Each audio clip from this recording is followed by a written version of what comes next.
There are some common mistakes that Spanish speakers make when they're speaking English because of the differences between Spanish and English. So we've collected a few here. Let's see if these are errors that you make when you are speaking English. Keep watching.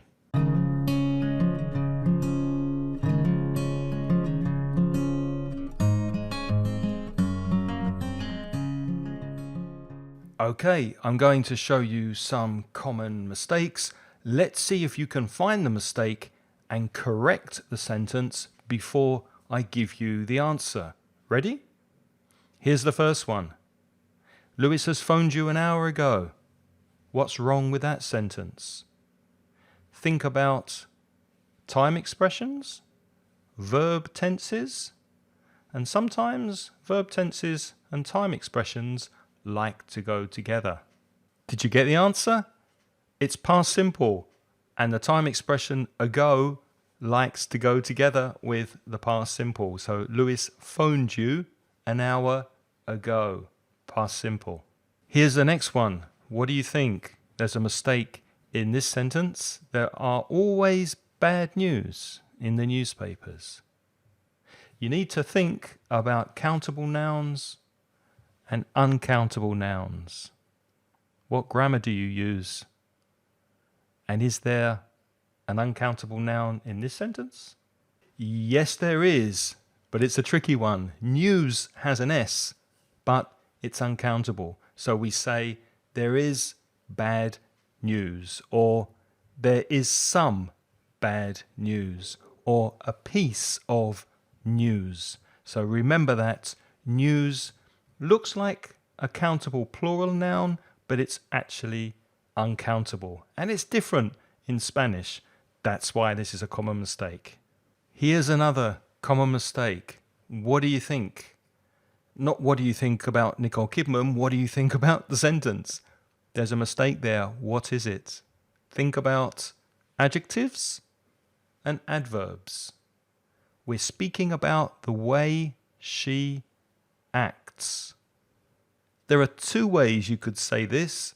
She acts really well, so well is the adverb describing the way she acts, so it's describing the verb to act.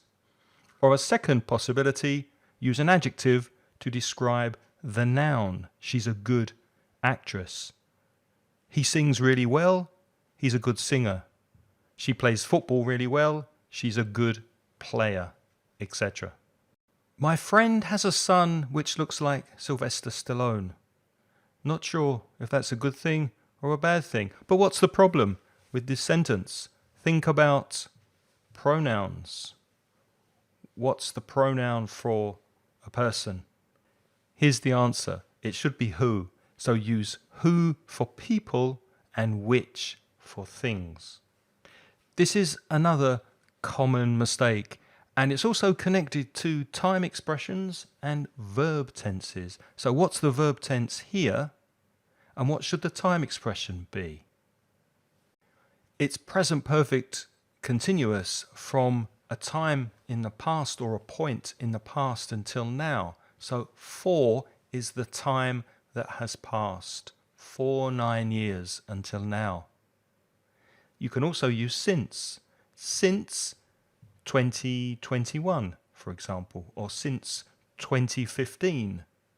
So since is the point in the time that you're referring to, and for is the time that has passed until now.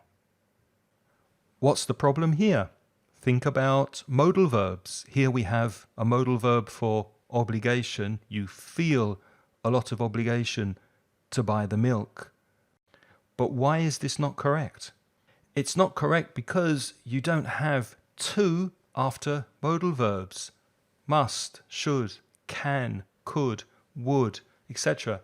Any modal verb, you have the infinitive without to after the modal verb. I must buy, I should buy, I might buy, I can buy, etc.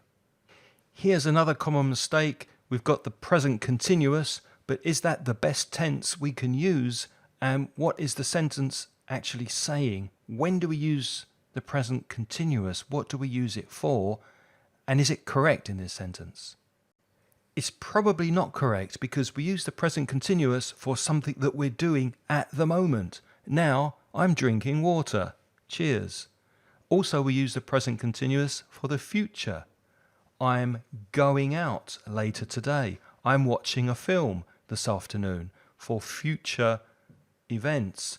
But in this situation, it's more like a habit. It's something that you do on a regular basis, or in this case, something that you don't do. I don't drink alcohol. Why? I don't like the taste.